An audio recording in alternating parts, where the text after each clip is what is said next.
time to talk about it. We know the inverse trig functions from previous classes. So we're familiar with things like sine inverse, right? Cosine inverse and tangent inverse. And all of these are of an angle, so I'm just going to shoot a theta in those. Those inverses, that -1 means an inverse in our math world. Those inverses get us back to an angle measure. And so whenever I use an inverse on my calculator, that's what I'm trying to do. But it wasn't originally written in this format. This is something that we have kind of recently adjusted. It used to be written using ARC. And in fact, there are still some calculators out there that have ARC, arc sine, arc cosine, and arc tangent as the inverse on them. But all these mean is that same thing, okay? It's getting us back to an angle. But there are two different arcs out there. There is a capital A arc, and there is a small a arc. The capital A arc is the calculator value. It's known as the principal value. But again, I refer to it as the calculator value. It's what the calculator gives you. The calculator can't list all solutions. It will give you one answer for a positive value and one answer for a negative value, and it won't give you any more. It's going to be your job to figure out what the rest of the answers are. The capital A arc is all solutions. Again, your calculator can't do that. So it's going to be our job to find other solutions given the calculator's one solution for positive and one solution for negative. And so when we talk about principal values, I'm going to go into, I'll show you how it works in a little bit, but I'm going to go into a little drawing. If we have sine and sine's reciprocal cosecant, and when sine is the dominant, meaning it's the top for the quotient trig functions for tangent, these three will have principal values that fall between -90 degrees and positive 90 degrees. Meaning, anytime I plug in a sine inverse, a cosecant inverse, or a tangent inverse into my calculator, it will only give me answers that fall within this range. And you can try it over and over and over again. You can try any numbers that you want. Tangent inverse of anything will always be a value that falls between -90 and positive 90. And in fact, I'm going to put this on here. If I do second tan of 15.837, it doesn't matter. I can make up anything I want. My answer is 86. That means my answer is 86 degrees. If I put in something else, tan, let's go tan inverse. I want to try and get a -1. Let's go 30 something. Let's see if that does. Enter. Nope. Tan, let's try 3. Nope. I'm not going to try anymore, but you get what I'm saying. It's only going to give me a value between -90 and positive 90. If I were a good teacher, I would have had that figured out before I got here today. But anyways, that means all of my answers fall in the first and the fourth quadrant in terms of angle measures. Because 90 is up here and -90 is down here. Now, it would be nice if all of the trig functions worked that way, but they don't, and we have to move into other quadrants if we use cosine, secant, and cotangent. Because the cosine is not negative in the fourth quadrant, a negative value is not going to produce a fourth quadrant answer. So our other group of trig functions, draw another little thing here, the cosine theta, the secant theta, and the cotangent theta, all of its answers will be between 0 and 180.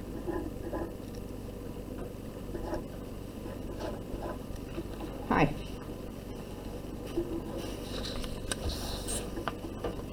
think that's it. Okay.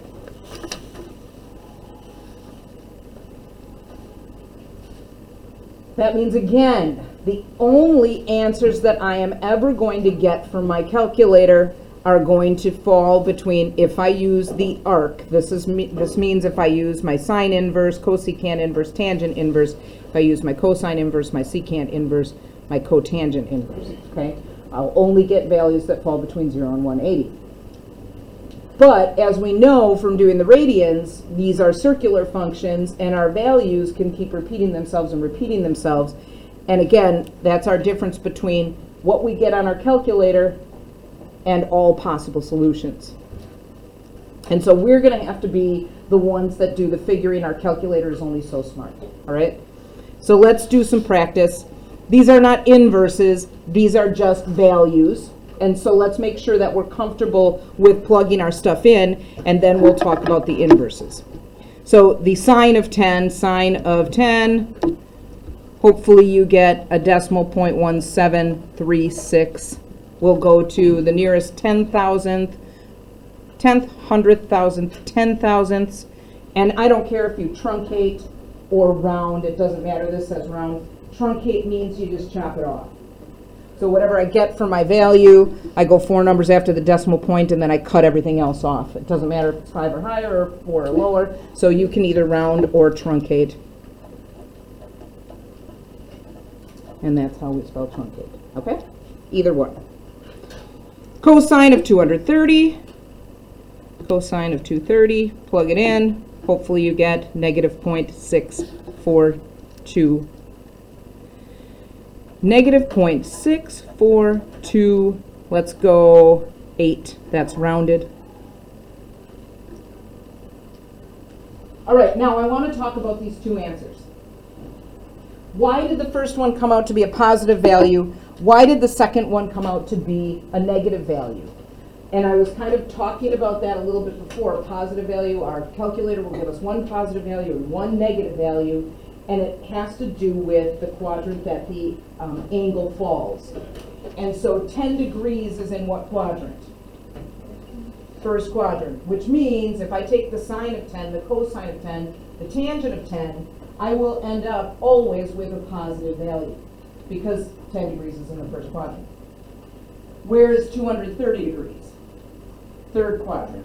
And so that means if I take the sine of 230, I'll get a negative value. The cosine of 230, I'll get a negative value. The tangent of 230, I'll get a positive value because it's the sine over cosine, okay? So it still is all about our quadrant. And we have to watch out for the signs. So tangent of negative 207, tan negative 207, plug that in. That means that negative, why did I do 207 and it clearly says 705?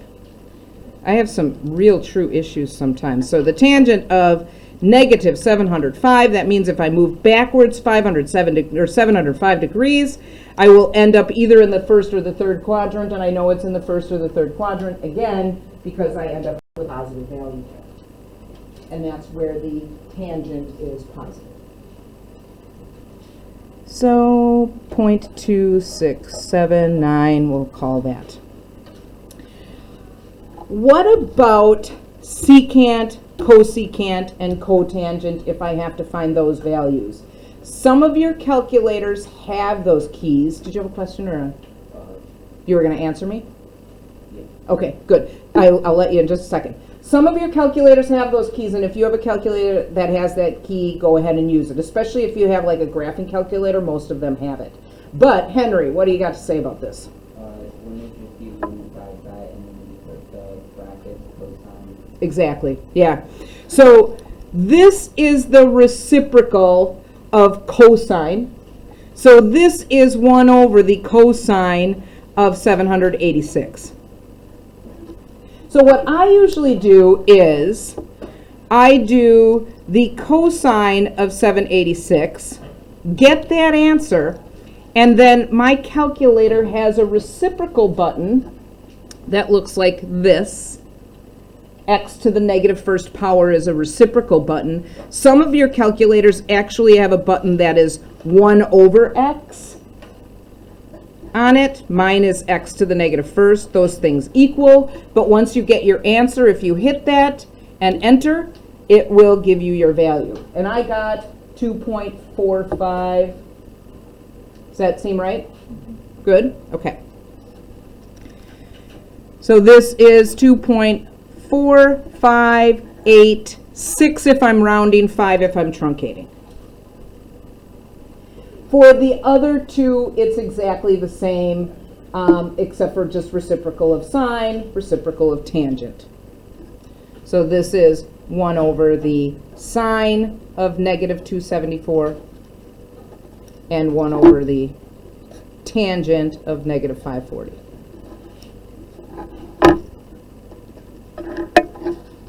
If you're having troubles plugging it in, let me know. But again, I always do negative 274, enter, do my inverse, enter. I got 1.0024. Anybody good? Anybody agree? Okay. And then my tangent.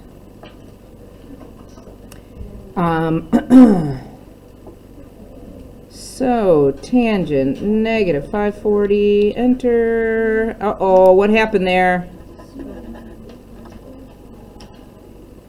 I've got to do the inverse of that. I got 0 for my tangent, divide by 0, that means it's undefined. That can still happen. That means that this angle must fall on one of our asymptotes, and so we don't have a value there. Okay, one thing to keep in mind and watch out for is sine values and cosine values will always be between negative 1 and positive 1. Their answers, when you evaluate them, they'll be between negative 1 and positive 1. And that's because when you graph sine and cosine, remember we're stuck between 1 and negative 1. For tangent, we have infinite. So our values for tangent can be decimals, they can be whole numbers, they can be very large because it goes up to infinity, they can be very negative big. Cosecant and secant all have to be bigger than positive 1, 1 or bigger, or less than negative 1 or smaller. Okay, so when you get your answers, they're bound by what our graphs show us, or where they fall on our coordinate planes. Okay, so enough talk about our angles and things like that. Now we're going to get into our solving.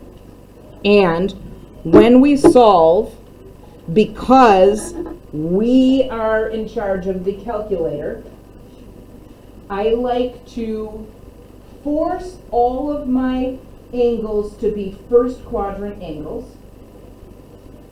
And then from there, I find out where it should be depending on the sign of the trig function that I'm looking at. And that might not make sense right now, but I'm going to go back up here. In this particular first quadrant, this is when the sign is positive, and down here is when the sign is negative. That's when the sine, the cosecant, the tangent is positive, and when the sine, the cosecant, the tangent is negative. For the cosine, positives will give me first quadrant, negatives will give me second quadrant. Because they all share a positive value in the first quadrant, if I force my value to be positive, I'll always get a nice first quadrant angle that I can work with. It's almost like what we did with our family, our pi over 3, pi over 4, pi over 6. Once I figure out that nice first quadrant value, I can get into whatever quadrant I need to get. And so I'm going to go back to here. This is positive already. So that means that it's already going to give me a first quadrant value. So I don't need to change this. And so I am going to do the arc cosine of 0.44 to get the angle where that equals. But before I do that, if my answers need to be within 0 and 360, that means I'm going to get answers that go in one lap of the unit circle of our circle. And this is only going to give me one of them. So I'm going to have to find the second one. And the second one happens just like it did in previous chapters. Where else, what other quadrant is the cosine positive in? So I still have to think about that. Remember, this first quadrant is positive, positive. The second quadrant is negative, positive, negative, negative, positive, negative. So I know my answer is going to be a first quadrant and a fourth quadrant value. Good? Because it's positive, I want to get a first quadrant and a fourth quadrant value. So I'm going to take my calculator and I'm going to plug in the cosine inverse of 0.44, and it's going to give me this first quadrant value. So I do second cosine 0.44, and I get 63.89. It says round your answers to the nearest tenth, so we'll go 63.9. So this equals 63.9. Does it say hundredth? Okay. I mean 63 point, it still is 63.9, isn't it? Yeah, it just happens to be. Okay. In the first quadrant, the values are from 0 to 90, which means that I've already got my first quadrant value. In the third or fourth quadrant, the measures go from 270 to 360. So now I need to figure out how to get my fourth quadrant value.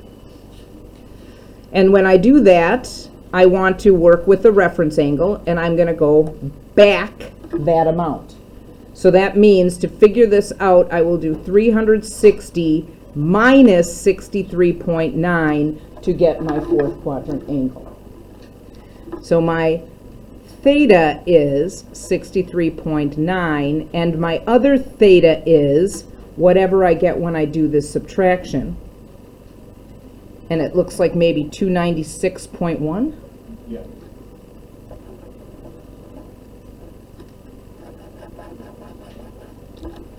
Okay? So again, we're doing the moving around. Remember, like if I moved up into the second quadrant from the axis, it was pi minus. If I moved down, it was pi plus. If I moved down into the fourth, it was 2 pi minus. This is just 180 minus, 180 plus, 360 minus. Good? Okay. So that was a positive one, and our next one we have a positive sign. Again, that means it's going to give me a first quadrant answer already. What other quadrant is the sign positive in? Second quadrant. So great. I am going to find the sine inverse of 0.78, and I got 51.26. So 51.26 is sine inverse of 0.78, 51.26. So my first quadrant answer is 51.26. My second quadrant answer moves up, and so I can find that by doing 180 minus 51.26. And so my second answer is 148.74. Yes? No?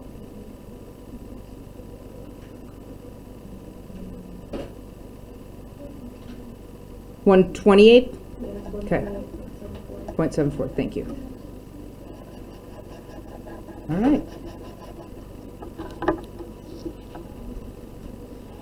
Okay. Okay, so far we've only encountered the positive, so we haven't had to do too much extra work. We've got another positive for tangent as well, and so tangent is positive in the first and the third.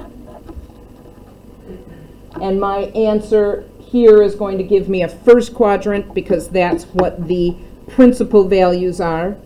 And so I again do the tangent inverse of 0.33 and 0.3, second tan 0.33, I end up with 18.26. So my first quadrant is 18.26. And to get into the third quadrant, I would do 180 plus whatever the angle is. And so this is 180 plus 18.26, giving me my second answer of 198.26. Okay. How do you guys feel about that so far? Doable? Anybody have a question? Okay. What if they're negative? Like I said, if they're negative, if I'm going to do a sine inverse and it's negative, it's going to give me an answer that's between negative 90 and 0 degrees. If I get a cosine inverse and it's negative, it's going to give me an answer in my calculator that's between 90 and 180. The first one falls out of range of our answer, sine. It'll give me something that's less than 0, and my answers have to be between 0 and 360. And the second one, if I do the inverse of cosine, it's going to give me an answer, like I said, between 90 and 180, and it's difficult to figure out what the reference angle was that got that. So I trick my calculator by forcing it to be a positive value reference angle, and then I use that reference angle to find my other two answers. Okay? So what I mean by that is I'm going to do the sine inverse of 0.53. Positive. It'll give me a first quadrant answer. But I know that sine is not negative in the first quadrant, so I need to get the answers in the quadrants where sine is negative. So sine is negative in the third and the fourth. So I want third quadrant answers and fourth quadrant answers. And so I am going to plug in my positive, force it to be what I want it to be. Second sine 0.53, give me a nice angle that falls between 0 and 90, and this is about 32.01. So this is 32.01, and then I'm going to get that in the third and into the fourth. Remember, to get into the third, we do 180 plus the angle. And to get into the fourth, we do 360 minus the angle. So 180 plus 32.01 gives me my first answer. And that is 212, I think, 0.01. And 360 minus gives me my second answer. Maybe it's 328.99. Nope, 327. Okay. Two values. Now you can go ahead and plug it in the other way, and I'll show you when I plug it in the other way. If I do the second sine of negative 0.53, I get negative 32.001. It's the negative value of that answer. Oops, except for you can't see that because that's up there. But remember, that is backwards into the fourth quadrant. And so again, to make it be a value that I can work with, which puts it into my right range of answers, the 0 and 360, that's why I want to trick it into giving me the angle that I'm interested in. Okay? So let's do our cosine, and we're going to do it the same way. I'm going to start by figuring out when the cosine is negative, and I know that that's in the second and in the third quadrants. And then I am going to trick my cosine into giving me an answer that I can work with, an easy angle to work with. And so that's the second cosine of 0.51. And again, I make this positive, not negative. So it gives me a first quadrant answer. That's 59.34.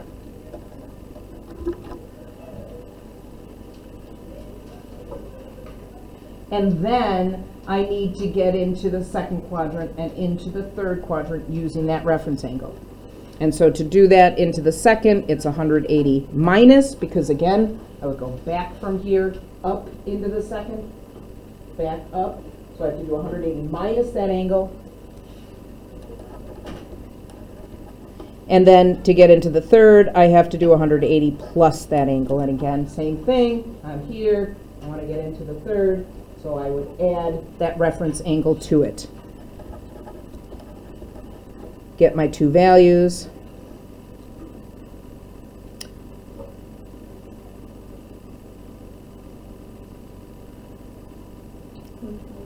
Thank you. 120.66. And then this one is 239.34. My two answers. Now,